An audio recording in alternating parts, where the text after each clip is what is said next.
The legend of Brad Marchand continues to grow as the Panthers take a 2-1 series lead. Hey everyone, welcome into Off the Post. Rob Wong, joined alongside by Steve Simmons and Bruce Garrioch. And guys, the Florida Panthers heading home and winning game number 3 to take a 2-1 series advantage in the Stanley Cup Final. And feels like the usual suspects were at it again. Brad Marchand, Sam Bennett, playing big roles in the victory. We talked about Sam Bennett last week, Steve, so figure it might be time to pivot to Brad Marchand, who was having quite a run here with the Florida Panthers, a pretty shrewd deadline acquisition by Bill Zito and the Panthers, but I don't think anyone could have expected Marchand to have 18 points in 20 games so far in these playoffs. He, of course, has already won the Stanley Cup with the Boston Bruins, but do you feel as though he is sort of cementing his legacy here as one of the best players of the last 20 years? Well, I think his legacy was cemented before all of this, and this just adds nicely to it. If anybody had told me or any person of sanity that Marchand would be doing what he's doing in this playoffs with this team, I think all of us would have said no. If you watched him with the Boston Bruins this year, he looked like a guy really close to being done. If you watched him on Team Canada at the Four Nations tournament, my thinking was, why is he there? He didn't seem to fit in. He didn't seem to be good enough to play at that level. And I was thinking, you can't put him on the Olympic team now, even though he's one of the great Canadian leaders of the past 20 years. And then here he goes to Florida, where he's playing on that absolutely superb third line with Anton Lundell and Eetu Luostarinen. And they have just clicked. And Marchand has been absolutely fabulous. And now he's back probably in the Olympic conversations with Doug Armstrong and John Cooper and company. And, a chance at being the Conn Smythe Trophy winner for the most valuable player in the Stanley Cup playoffs. I look at Brad Marchand and the way that he's transformed into Florida. And if you think about it, guys, he fits right in with the way that team plays. I mean, he's a pain in the ass to play against, and they are a pain in the ass to play against as a group. I mean, you look at the Panthers and their makeup, and he went to a team that was trying to hang. He went from a team, that was trying to hang on to its place. I guess in history in some ways, because they haven't won the Stanley Cup since 2011, but they were trying to hang on and be a top echelon team till they came to the realization that they aren't that team anymore. And they're not going to be that team for a while. Instead of doing a rebuild, Cam Neely only wants to retool. But, Brad Marchand went to the Boston Bruins and tried to do a deal himself and was unable to get a deal done. And all he's doing by doing this, and you know what? Maybe he likes Florida. Maybe he stays in Florida for less money. But, I just want to see the Toronto Maple Leafs sweep him up and give him a hug right now on July 1, because I thought the Ottawa he looks like what they need. He looks like what they need right now. 2 months ago, he looks like what they don't need. Yeah. So it depends on how you view it all.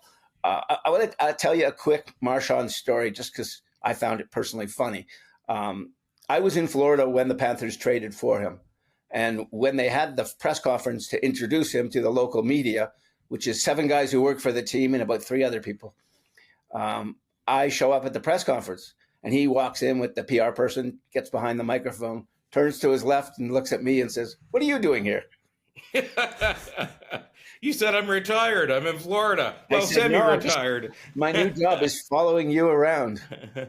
Oh, God. And so, you should just give him a ticket to Toronto then. Yeah. Honest to God, I mean, you have to think, though, Rob, look at the way Steve's right. Like, look at the resurgence. It's almost like, I don't want to say it's a fountain of youth because it's not a fountain of youth. He's back to playing the style that you expect from Brad Marchand. The Florida Panthers are all about the rats. He's a rat, and he's been a rat in this series. And look who he's playing with and around him compared to what he had in Boston. I mean, really, in Boston, they've lost everything up front except for Pasternak. Yeah. That's all they have. They don't have a center really on that team that is of any quality anymore. They don't have anybody that's going to create offense. And so, if you're doing the dirty work that Brad Marchand does. You need other people to do some of the other stuff as well. And he didn't have that support any longer in Boston. The Bruins fortunately have turned this thing into a first round pick, although albeit a late one. Probably the last pick in the first round, but nonetheless, it's better than losing a guy for nothing, and that works out great. And you talk fountain of youth. How about Corey Perry? Corey Perry, who's looked done for every single year in the last 8 years, somehow come playoff time finds a way to get stuff done. And I know it certainly helps when Connor McDavid is your center. But boy, he makes some nice plays and some smart plays, and he does some, really quality things with the puck for a guy who's, slowed down, I don't know, 8 years ago. Yeah. Yeah. Well, look, you mentioned the Maple Leafs and Brad Marchand. He did say earlier in these playoffs that he grew up a Maple Leafs fan. So take that as you will, that he could be an option for the Leafs come July 1. But still a long way to go here in this series. You would think, Bruce, it's only 2-1, but the gap does feel a little bit bigger here with the Panthers winning these last two games. And in game number 3, it really seemed like the frustrations boiled over for the Oilers. Tons of penalty minutes in this game from both teams. We saw a bit of a scrum there in the third period as well. From what you've seen here, are the Panthers finally getting under Edmonton's skin? Well, I think they got under their skin when I saw Evander Kane bizarrely skating around the ice for 2 minutes while they were introducing the Panthers. I mean, I thought after the second shift, his second shift, or when he got a second straight penalty, I didn't think he should touch the ice again in the first period. I thought they maybe should have tried to rein him in and say, look, Evander, you're not helping us right now. You're hurting us. And just sit down for the rest of the period and refocus on the set. The Oilers, Steve, went off their kilter. And they had zero composure whatsoever. They had better find composure for game 3, or they're doing the same song and dance as they did last year. So they always say, Steve, you're never in trouble till you lose at home or they lost at home. So now they have to push the ball back into the Florida Panthers court. So here's what happens every playoff series. A game like game 3 occurs and you say, this is over. It's done. They've taken their legs away. They've taken their hearts away. They're no longer there.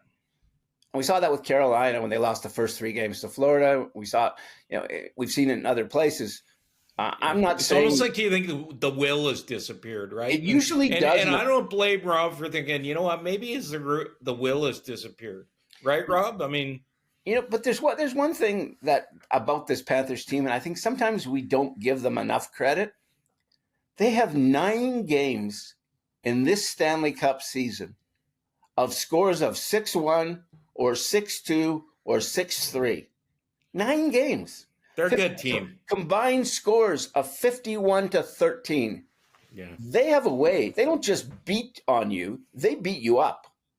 And they take your will away.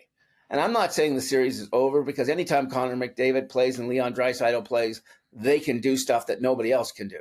And they can win games on their own. But boy, when this Panthers team, I think we need to start talking about it, in all-time great proponents, I think, who have been the great teams of the last, 20 years. Tampa Bay was, but they won their Stanley Cups in under kind of dubious circumstances, and Chicago won 3 and LA won 2. And so there's been some really good teams. And I think this is one of them, and it might be the best one of them with all the components they have. And the work that Bill Zito has done as general manager is just, including Marchand, including Seth Jones. They've just done spectacular work with this team, replacing people, bringing in Nate Schmidt, who everybody thought was just, a 7th defenseman now. And he's playing power play for the Panthers. Like there's so many things to appreciate about how they conduct their business in that nasty way that they do. Rob, it's interesting because every time I look at the Florida Panthers, they got the Sergei Bobrovsky that we probably never saw in Columbus, right? Like he has taken his game to another level, and I don't think, quite frankly, when we talk about the Florida Panthers, that he gets enough credit. I think he's done a standout job. Are they the Islanders of the 70s yet? No, but to me, they play that same kind of style. Yeah, they actually do. They don't have a Dennis Potvin. They don't have a Bossy and a Trottier. They do have a Barkov. Although we hear from GMs and coaches every year, they say the same thing. Our best players have to be our best players. Barkov's not had a great Stanley Cup Final or a great playoffs as far as I'm concerned. Reinhart has been just so.